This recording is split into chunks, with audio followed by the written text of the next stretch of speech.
observado que muitos estão sendo atraídos por um evangelho que não é o evangelho de Jesus, um evangelho de facilidades, um evangelho que não exige renúncia, e eles estão criando o seu próprio evangelho.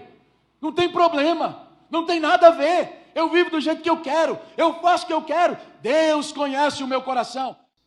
Amados, hoje eu quero conversar com vocês aqui a respeito de um tema que tem assim intrigado meu coração, e eu tenho meditado nessa verdade da palavra de Deus, e tenho também sido confrontado por ela, mas por um outro lado, eu tenho assim, carregado no meu coração um pensamento e um receio, de que talvez eu esteja cooperando para o tipo de cristianismo que nós estamos vivendo na atualidade, talvez um cristianismo raso, talvez um cristianismo sem as percepções do que de fato a palavra de Deus nos revela, talvez um cristianismo light, que não tem como valor supremo o que de fato a palavra de Deus revela.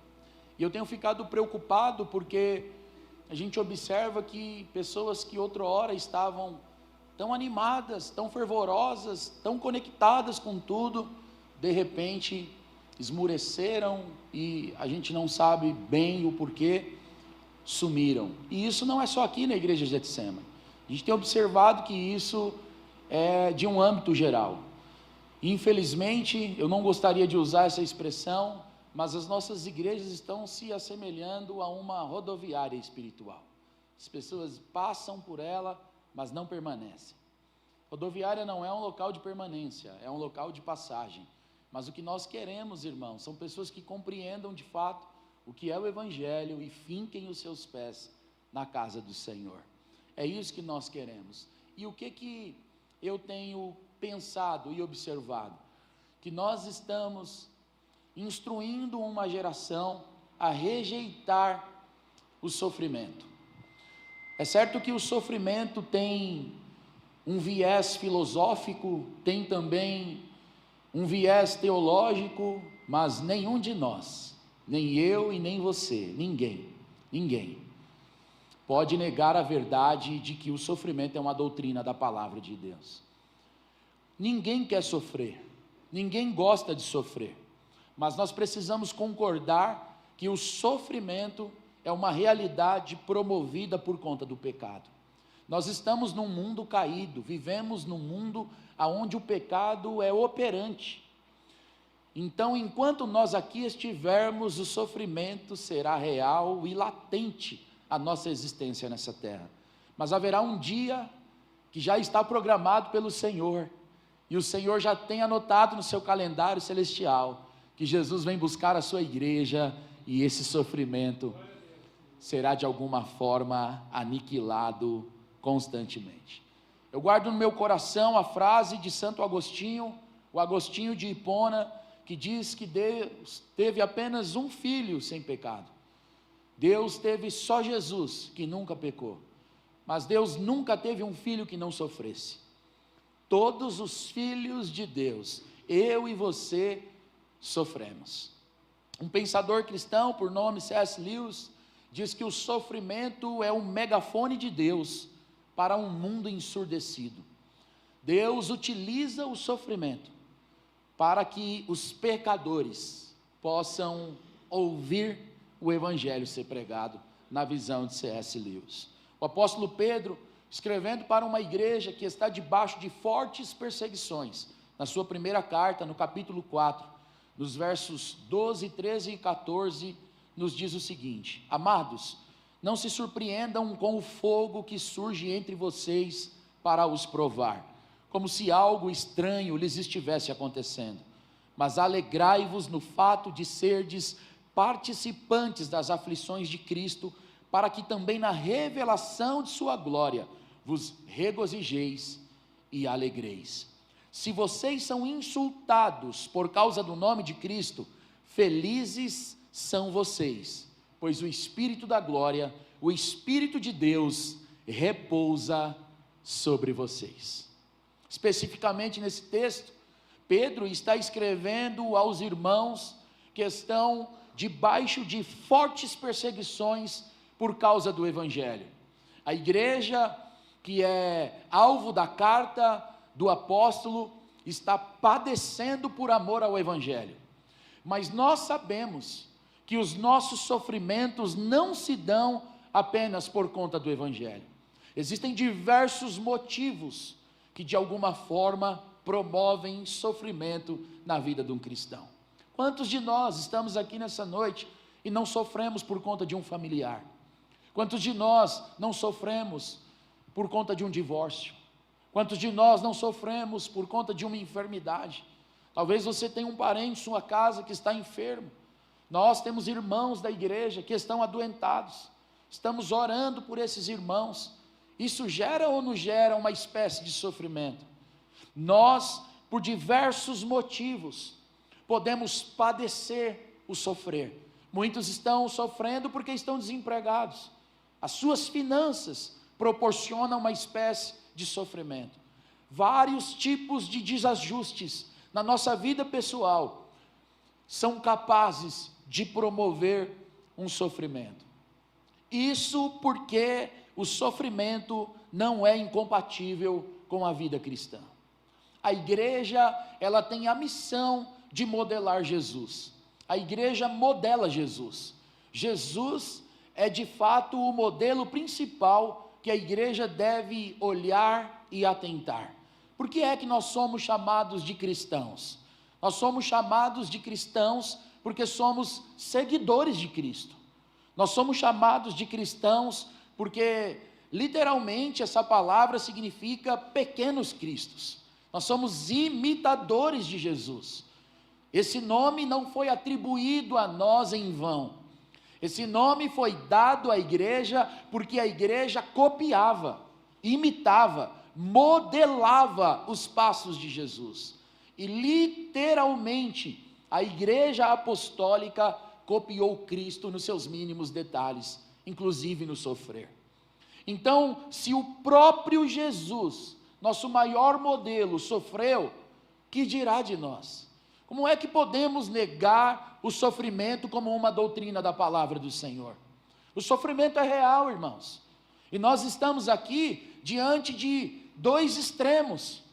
Um é negar o sofrimento radicalmente, porque é um grupo de pessoas no nosso meio, chamado triunfalistas, que não acredita que o sofrimento é uma realidade. E há o grupo daqueles que acham que a gente só nasceu para sofrer. Que a gente vai sofrer, sofrer, sofrer e sofrer. Não, irmão, precisamos equilibrar esse negócio. O sofrimento é real, mas a bênção também é. O favor de Deus também é. A bondade de Deus também é. Nós não negamos o sofrer, mas também não negamos a realidade de sermos abençoados em Cristo, com toda sorte de bênção espiritual nas regiões celestiais, como Paulo escreve aos Efésios.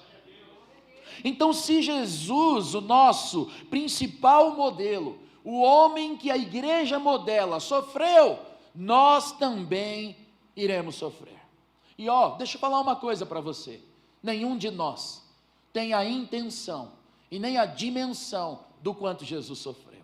A mente mais brilhante desse mundo é incapaz de calcular, de dimensionar tamanho sofrimento padecido por Jesus. Jesus padeceu o peso do pecado de toda a humanidade, do passado, do presente e do futuro. Dá para você entender tamanha concentração demoníaca na Palestina do primeiro século? Eu penso, amados irmãos, que aquele período foi o período onde Satanás convocou o seu maior arsenal, os seus mais poderosos soldados. Eu penso que principados e potestades se reuniram na Palestina para tentar a todo custo inibir o cumprimento da missão. Não obstante, o próprio diabo se apresentou para Jesus no deserto, tentando bloquear o propósito de Deus de salvar a humanidade por meio do seu Filho Jesus. Ofereceu a oportunidade de transformar pedras em pães, de ser socorrido por anjos. Ele fez diversas propostas de dar todos os reinos e a sua glória, mas Jesus decidiu adorar somente ao Senhor. Mesmo debaixo do sofrimento, ele decidiu adorar somente ao Senhor. As Escrituras não omitem em ponto algum o sofrimento de Jesus, muito menos o sofrimento dos seus seguidores. Olha o que Jesus disse em João capítulo 15 e versículo de número 20. Lembrem-se das palavras que eu lhes disse: nenhum escravo é maior do que o seu senhor. Se me perseguiram, também perseguirão vocês. Olhe para Jesus em João 16 e verso de número 33. Eu lhes disse essas coisas para que em mim vocês tenham paz. Neste mundo vocês terão aflições. Essa palavra pode ser traduzida por crise ou perseguições. No mundo vocês terão sofrimento, perseguições, crises. Olhe para a palavra de Pedro em sua primeira epístola, no capítulo 2 e no verso 21. Para isso vocês foram chamados, pois também Cristo sofreu no lugar de vocês, deixando-lhes o exemplo, para que sigam os seus passos. Que passo? O passo de não renunciar o sofrer por amor de Cristo. Ele nos deixou o exemplo. Olhando para a palavra de Hebreus capítulo 2 e verso 18, o texto diz: porque tendo em vista o que ele mesmo sofreu quando foi tentado, veja, Jesus sofreu por ser tentado. E quantos de nós não somos tentados constantemente? A tentação tem por alvo romper o bloqueio espiritual da resistência ao pecado. E constantemente o diabo vai tentar a sua vida, para tentar fazer você pecar literalmente. Então, a tentação é também um instrumento que promove um sofrimento no cristão. Cristo sofreu por ser tentado, e esse é o legado que ele deixa. Cristo não deixa apenas um legado de bênção, como algumas igrejas pregam, e eu receio que talvez nós estamos nos tornando essa igreja. Cristo não deixa só um legado de que tudo vai dar certo, de que tudo vai bem. Cristo deixa um legado de sofrimento.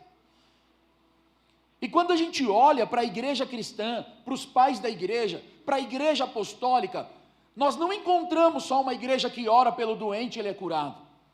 Nós não encontramos só uma igreja que prega e 3.000 é convertido. Nós encontramos uma igreja sofredora, que é perseguida pelos religiosos, que enfrenta a fúria dos leões, o calor do fogo, a arbitrariedade dos imperadores, a solidão, o abandono, as prisões são reais na igreja apostólica do primeiro século. Se Cristo sofreu, se a igreja prima sofreu, se a era apostólica foi marcada por sofrimento, o que a gente espera como cristãos nessa era?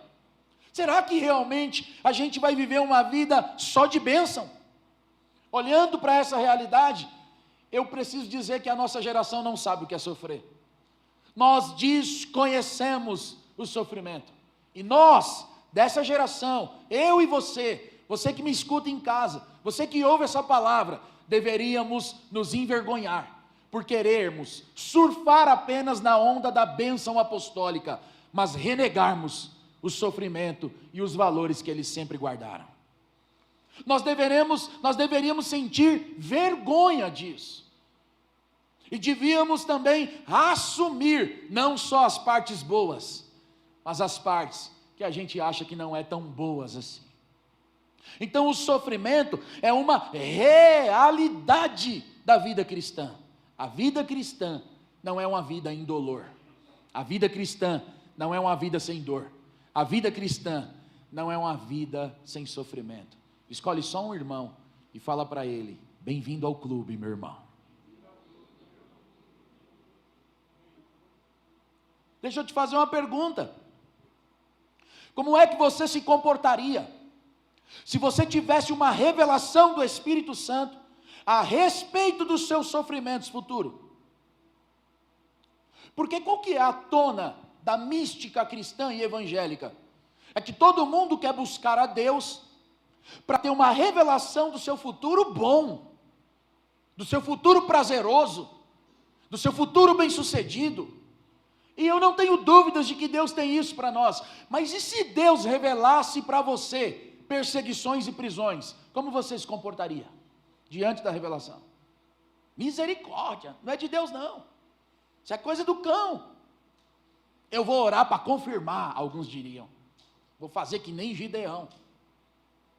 Mas olha o que a Bíblia diz em Atos dos Apóstolos, capítulo de número 20. Paulo recebeu uma dessas revelações. Paulo recebeu uma visão a respeito do seu futuro. E que visão foi essa? Atos 20, verso 22. Agora, diz o apóstolo Lucas, escrevendo o livro de Atos, compelido pelo Espírito, estou indo para Jerusalém, sem saber o que me acontecerá ali, senão que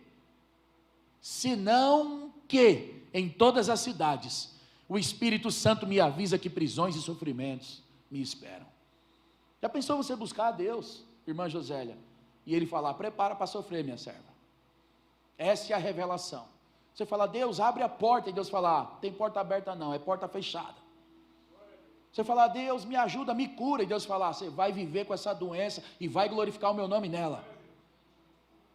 Porque todos buscamos a Deus pela cura, é normal. Eu ensino os irmãos que a fé não aceita o não como resposta. Mas e se Deus te revelar algo do tipo? Mesmo assim, você tem coragem de servir até o dia da sua morte ao Senhor? Se Deus revelar para você algo que não está de acordo com o seu projeto de vida futuro, Ele revelou para Paulo e diz, prisões e sofrimentos te esperam. E Paulo não renegou esse chamado. Por que que Paulo não voltou atrás, não refugou na fé? Por que que Paulo não disse, então eu não quero essa vida?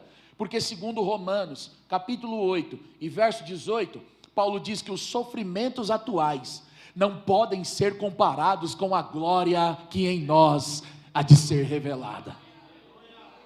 Olha o que ele diz na 2 de Coríntios, no capítulo 4 e no verso 17. Pois os nossos sofrimentos, leves e momentâneos, estão produzindo para nós uma glória eterna, que pesa mais do que qualquer sofrer. Então se você está padecendo, se você está sofrendo, meu irmão, está revelado para você e reservado para você um peso de glória maior do que o seu sofrer, meu amigo. É isso que Deus tem preparado para a sua igreja. Mas quando nós olhamos para os registros históricos da igreja apostólica, segundo a tradição, a morte que esses homens tiveram foi algo muito danoso.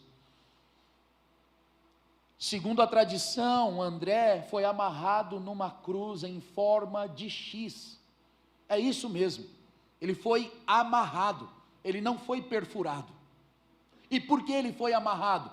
Para que a sua morte fosse prolongada.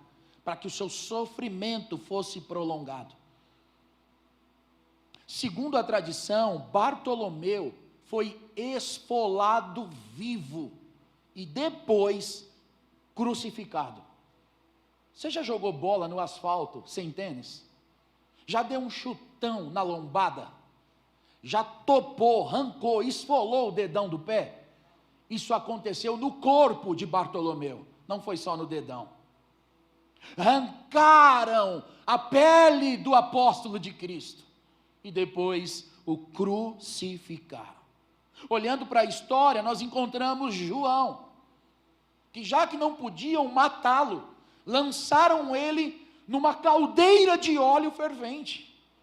Depois o desterraram para morrer isolado na ilha de Patmos. E mesmo em meio ao sofrimento, ele recebe a revelação do futuro de toda a humanidade. Olhando para a história, nós encontramos Paulo, que por ordem dos imperadores é decapitado em Roma. Pedro é crucificado de cabeça para baixo. E Tiago, por ordem de Herodes o Agripa, é morto, segundo Atos capítulo 12, e depois enfrenta o fio da espada. Amados, é claro que necessariamente essas coisas não precisam acontecer conosco para atestar a nossa fé. Eu não estou querendo dizer que se você não morrer numa cruz, que se ninguém arrancar o seu couro, você não é crente. Não é isso que eu estou dizendo. Mas eu preciso certificar aos irmãos que essa é uma amostra das adversidades e das perseguições que nós podemos enfrentar na nossa vida. Essa é a realidade da igreja. E se nós não entendermos isso, quando o sofrer por Cristo vier, nós não vamos suportar e vamos abandonar a fé. Porque nós temos nos tornado uma geração que sofre por tudo, menos pelo Evangelho. Sofre por amor, sofre por dinheiro, sofre até pelo time de futebol. Porque filosoficamente é bonito sofrer por essas coisas. Sofrer por amor é romantismo.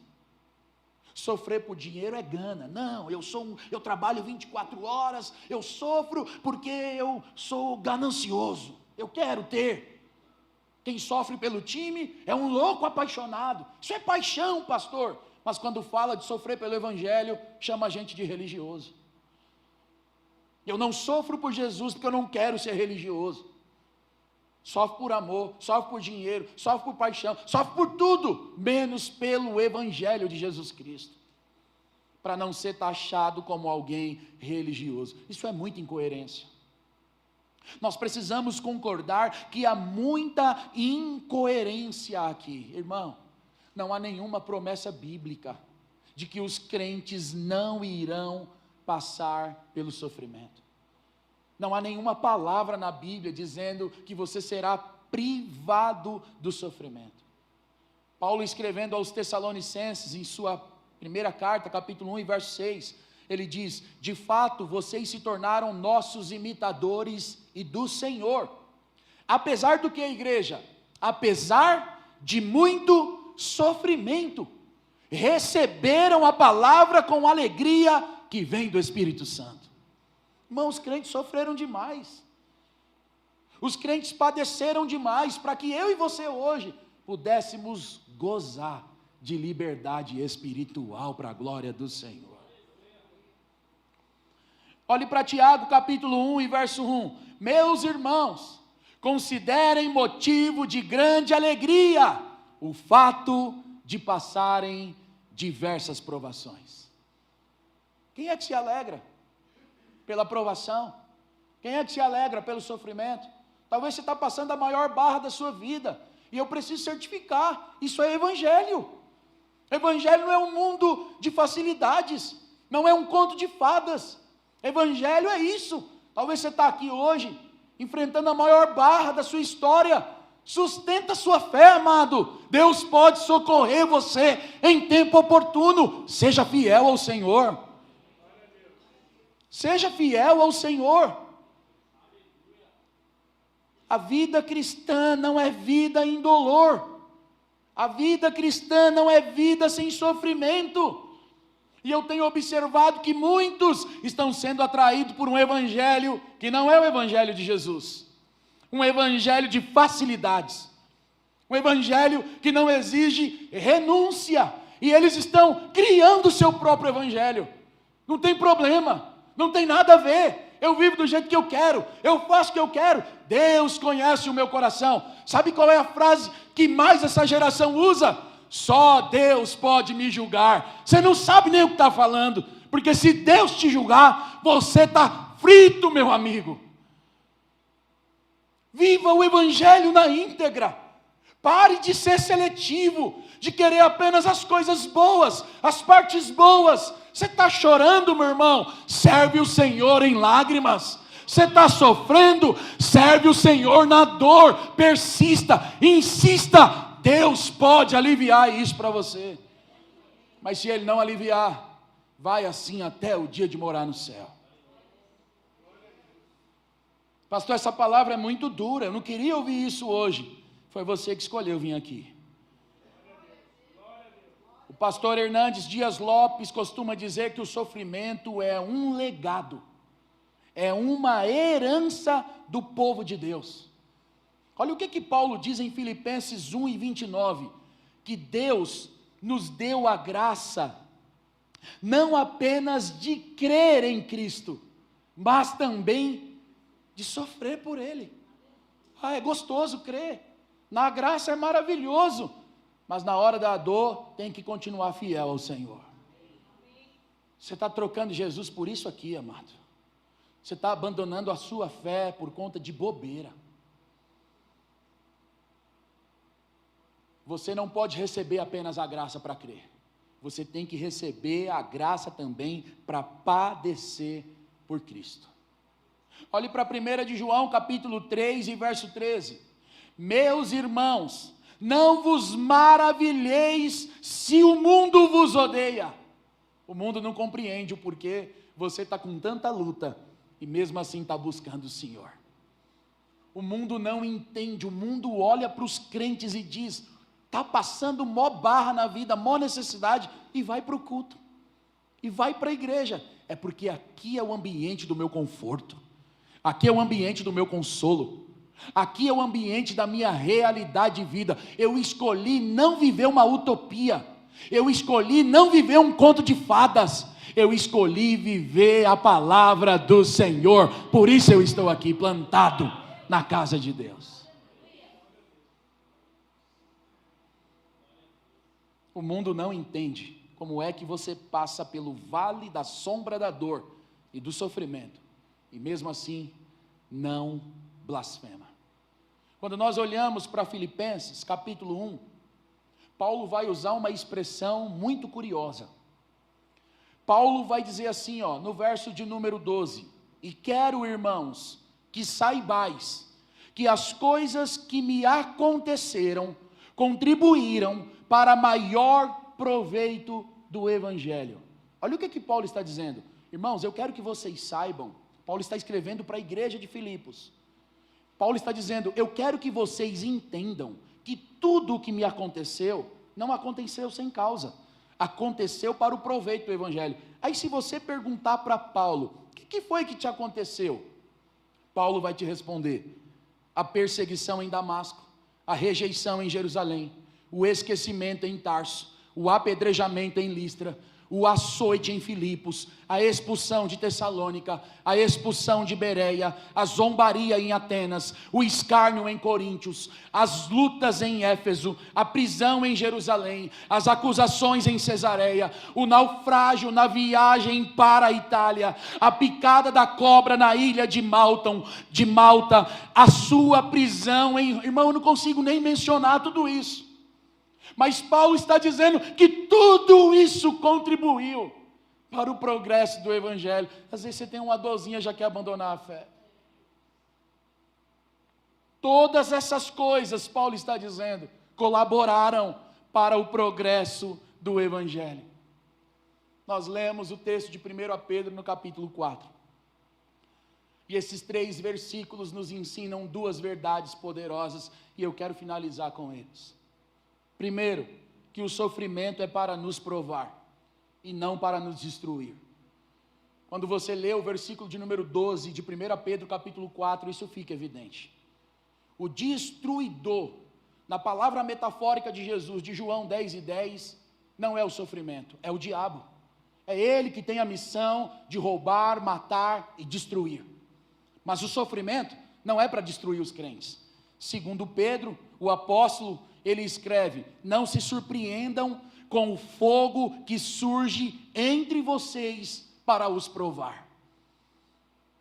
Deus quer um grande time, um time de heróis, um time de valentes, como aqueles que estão registrados em Hebreus capítulo 11, na galeria dos heróis da fé. E Jesus morreu por esse time, pessoas que mesmo em dor, mesmo em luta, mesmo em crises, não abandonam a sua fé, não abandonam o seu Cristo, não abrem mão do seu Senhor. O irmão, está doendo, não está? Mas vai até o final. Jesus conta com você para fazer parte do time dele. E a segunda grande verdade que eu aprendo com esse texto de 1 Pedro, capítulo de número 4, é que é possível enfrentar o sofrimento com exultante alegria. Quem foi que disse que o fato de você estar padecendo precisa ficar borocochô? Mas tem crente muito amargurado. Tem crente que é o próprio sofrimento. Irmão, tem crente que entra numa luta, ele entra numa deprê tão terrível. Você não consegue ver que Deus quer revelar o peso de glória dele por meio dessa situação que você está enfrentando? Abra os seus olhos, amado. Enxergue que essa é uma oportunidade de Deus glorificar o nome dele e fazer as pessoas também verem que ele é na sua vida, querido. Nós podemos enfrentar o sofrimento não borocochôs, mas com exultante alegria. 1 Pedro 4, Fernanda, em verso 13, diz: mas alegrai-vos no fato de serdes participantes das aflições de Cristo. Se alegrem, porque vocês estão sofrendo por servirem a Jesus. É isso que Pedro está dizendo. Se alegrem pelo fato de serem participantes, não apenas da graça, mas das aflições, para que também, na revelação da sua glória, vos regozijeis e alegreis. Olha como finaliza o texto que nós lemos, o verso 14. Se vocês são insultados por causa do nome de Cristo, vocês são coitadinhos. Vocês têm baixa autoestima. É isso que o texto diz? Se vocês são insultados por causa do nome de Cristo, felizes são vocês. Sua família te importuna porque você é crente.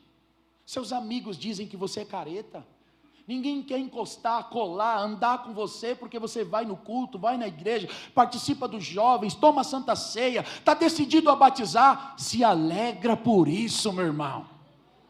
Se alegra por isso. Isso é um galardão, isso é uma bênção de Deus para você. Levanta sua cabeça, amado. Levanta sua cabeça. Jesus está usando sua vida para testificar da glória dele nesse mundo, meu irmão. Nós não servimos a Cristo por conta de suas bênçãos, nós servimos a Cristo por conta do resgate que ele nos fez. Estávamos indo para o inferno e ele nos destinou para um céu de glória. Nós servimos a Jesus, amado. Então, por favor, use o seu sofrimento para glorificar a Deus e se aproximar profundamente dele. O sofrimento não tem a finalidade de fazer você se afastar. Olhe para Jó. Olhe para Paulo, que vimos aqui. Olhe para Estevão, o primeiro mártir da igreja apostólica. Olhe para Jesus, o seu modelo mor principal. O sofrimento não tem a finalidade de distanciar você de Deus. Pelo contrário, de te conectar com o que de fato Cristo é. Um servo sofredor, apresentado por Marcos em seu evangelho. Amados irmãos, eu sei que o evangelho promove e libera muitas bênçãos para nós, mas não é apenas isso. Aperte o cinto, meu irmão. Bem-vindo ao clube, como eu disse. A aeronave vai decolar e logo, logo, nós vamos sair daqui para um voo de cruzeiro celestial para encontrar com o Senhor nas nuvens. Desocupe as suas mãos e aplaude o Senhor Jesus, querido, em nome do Senhor.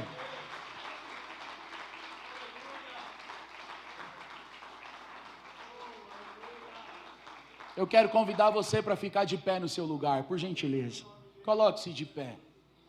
Eu quero orar com você, que está enfrentando crises, aflições. Quero orar por você, que está não compreendendo o porquê serve a Deus e está passando o que está. Essa luta, essa prova, essas tentações que você anda enfrentando. Quero orar por você.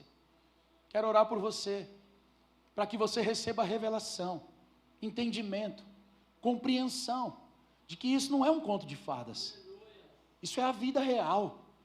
É assim que os cristãos vivem. E é assim que nós fomos chamados para viver. Tem o que comer? Glorifica a Deus. Não tem? Glorifica porque Ele proverá. Tem carro? Glória a Deus. Não tem? Glorifica o Senhor.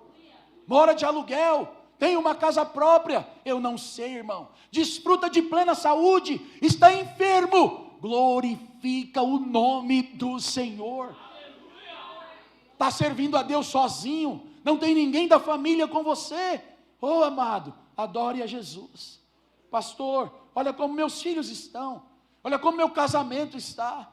Olha como está a minha vida financeira. Só adoro o nome do Senhor.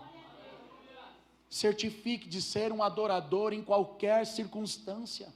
Certifique de exaltar o nome de Jesus, independente do que você está enfrentando. Deixa Ele fazer o que tem que ser feito. Deixa Ele cumprir as promessas dEle na sua vida, mesmo que momentaneamente você não esteja desfrutando de um delicioso labor. Acredite, irmão, Deus não perdeu o controle da sua vida. Deus sabe o porquê você está passando por isso. E Ele se encarrega de governar e destinar a sua vida para uma vida e um tempo glorioso. É isso que Deus tem preparado para nós. As coisas daqui vão passar. As lutas deste presente tempo vão findar. E Ele tem programado um dia em que nem doença, nem crise financeira, nem problema com ninguém poderá roubar a nossa alegria de servi-lo constantemente. Eu desafio você a pedir para o Senhor essa graça de resistir às coisas deste presente século. Eu desafio você a orar e dizer: Deus, me ajuda a te servir de verdade. Eu desafio você a abrir a sua boca e falar: eu preciso renunciar muitas coisas. E renúncia gera sofrimento. Se tem que renunciar, renuncie. Se tem que abrir mão, abra. Tudo para a glória de Jesus. Tudo para a glória de Jesus. Por favor, levante as suas mãos ao Senhor, em sinal de rendição nesse lugar. Qual é a oração que você precisa fazer agora? Faça essa oração agora. Abre a sua boca e peça para o Senhor: me dá revelação, Senhor, da vida cristã. Me dá revelação da Tua palavra. Me dá revelação, Senhor, da fase e do momento que eu estou vivendo. Eu não quero blasfemar. Eu não quero retroceder. Eu não quero voltar atrás. O Senhor me resgatou. O Senhor me regenerou. Lavou-me dos pecados. O Senhor mudou a minha história. Oh Deus, finca os meus pés na Tua presença. Guarda o meu coração em Ti. Esconda-me debaixo do manto de Jesus. Cobre-me, Senhor. Cobre-me, livra-me do maligno. Protege, Senhor, a minha fé. Guarda os meus pensamentos. Não, eu não quero olhar para trás. Eu não quero olhar para trás, Senhor. Ah, Jesus, vem, Senhor. Revela para a Tua igreja. Revela para os Teus filhos. Promove uma compreensão profunda do que é Te seguir, Te servir e Te amar. Eu Te peço, Pai, em nome de Jesus, faz isso em nós e por nós, para a Tua glória, Senhor.